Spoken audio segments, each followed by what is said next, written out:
Salut à tous et bienvenue dans cette nouvelle vidéo don de l'association Nemcocho. Et aujourd'hui on a reçu un colis d'un abonné mystère qui nous vient tout droit de TikTok. Et oui, actuellement on est en train de passer les 13 000 abonnés sur TikTok. Franchement c'est juste incroyable.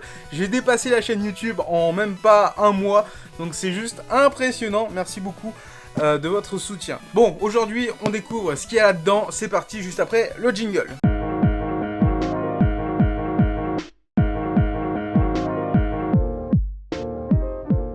Allez, c'est parti, on va découvrir ça. Donc, on commence par du bulle. Alors, ce qu'il y a là, on va le regarder juste après. On commence avec une petite pochette de DS, toujours sympa à avoir dans la collection, des petites pochettes pour protéger nos éditions en loose, du coup.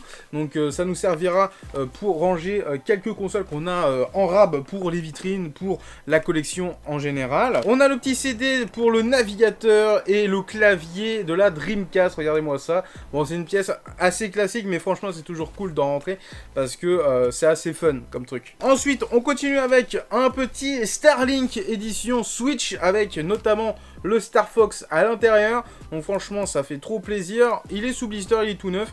Donc on va le garder tel quel parce que c'est toujours bien d'avoir des jeux sous blister, surtout des petits Starlink comme ça. C'est plutôt sympa. On avait pu en choper un gros lot chez Nose il y a quelques années. Il y a un an ou deux je crois. Et du coup, on verra un de ces quatre si on lance ou pas le jeu. Mais dans tous les cas, c'était un petit jeu qui était prometteur, mais finalement, ça n'a pas trop marché. On continue avec un jeu en loose, mais dans une boîte de PS3. Donc c'est le Call of Duty Black Ops 2. Toujours sympa d'avoir des jeux en loose. Pourquoi? Ça nous permet de les mettre en événement et vous proposer des petits tournois, des petits gameplays comme ça peut être vraiment fun. Alors celui-là je me souviens pas si on l'a en complet, mais dans tous les cas c'est un jeu DS, donc c'est le Tectonic World Tour.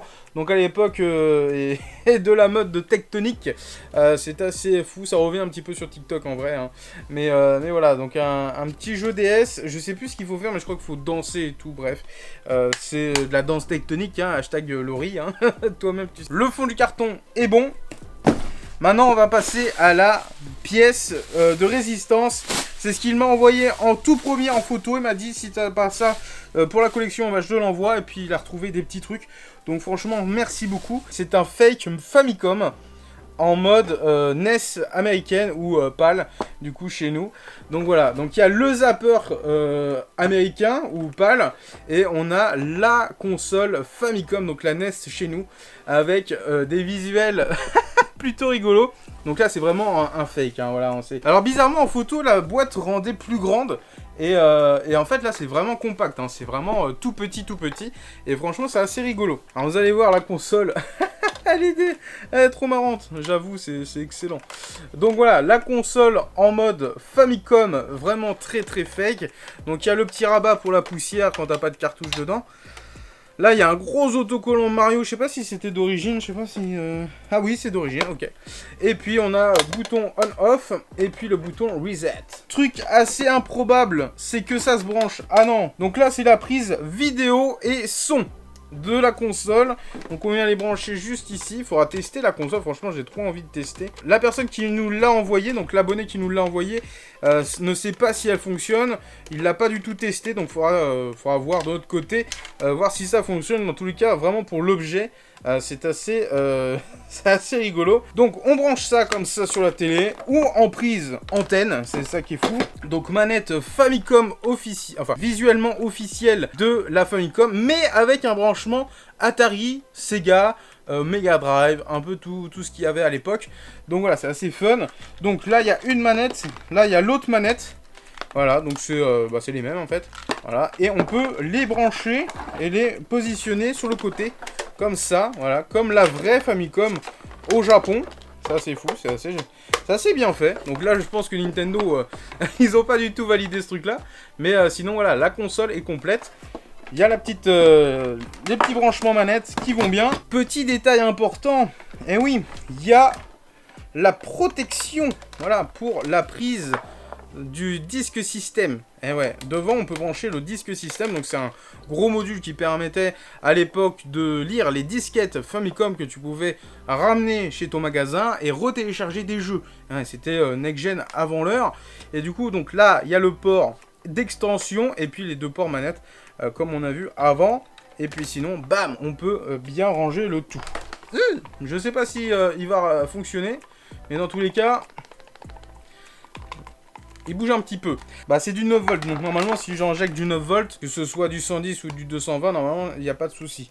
Mais on verra ça. Et puis là, on a la cartouche multijeu avec un visuel, on aurait dit, ouais c'est du Star Trek, du Stranger Things, je sais pas, c'est assez particulier comme truc.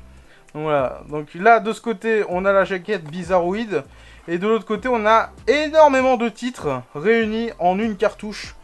Donc on a Highlander, on a les Goonies, on a Tetris 2, on a Bros 2. C'est que des copies, c'est trop marrant. Et puis pour finir, on a la notice d'utilisation de la console. Pour une copie, ils ont vraiment fait une notice jusqu'au bout quoi. C'est assez fou. Du coup, le moins est à l'intérieur, c'est du 10 volts. Donc 10 volts, normalement, une prise de Mega Drive ou de Master System, ça peut aller. Voilà, donc normalement, j'injecte du 9 volts et faudra que... Enfin, du 10 volts.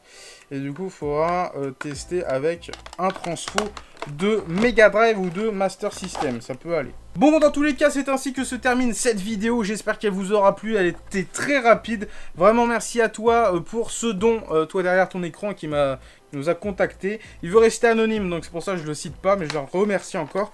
Et puis sinon, bah, on va tester ça prochainement, si ça vous dit, dans une vidéo crash test, voilà. Il l'a pas du tout testé, donc ce sera l'occasion. Et puis en vrai, waouh, c'est tout vide dedans. Ouais, c'est un fake. Donc c'est trop marrant. Donc on va tester ça prochainement sur la chaîne YouTube.